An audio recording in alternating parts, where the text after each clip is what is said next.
بعد تأجيلات كتيرة سنين وسنين، أخيرا مسلسل معاوية ابن سفيان بينزل السنة دي على منصة شاهد وعلى ام بي سي.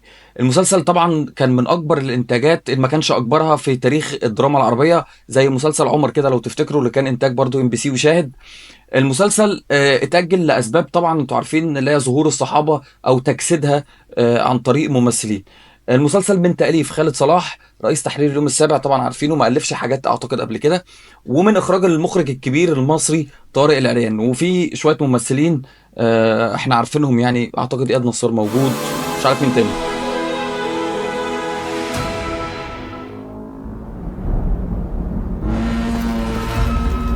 بعض من ملامح الحشاشين ومسلسل عمر مع بعض. من أمير المؤمنين معاوية بن أبي سفيان. طبعا اللغة العربية فصحى. أتريدون كالحملان التي يحيط. أيها الناس، إني من زرع قد استحصل، وأنه من أحب لقاء الله أحب الله لقاءه.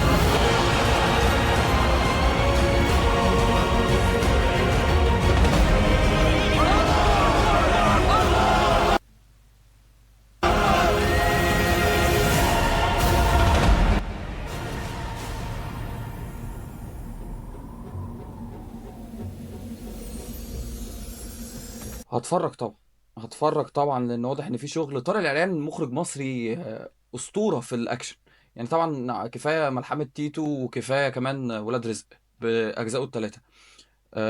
وقبلها زمان قوي فيلم الامبراطور بتاع سكارفيس بتاع احمد زكي. هو طارق العريان متميز جدا جدا جدا في الاكشن، بس هو اول مره طبعا يعمل حاجه حربيه، فانا متوقع ان مشاهد الاكشن هيتم تنفيذها بشكل كويس، فطبعا هنبص عليه واكيد هناخد فكره، واتمنى ان هو يعجبنا يعني.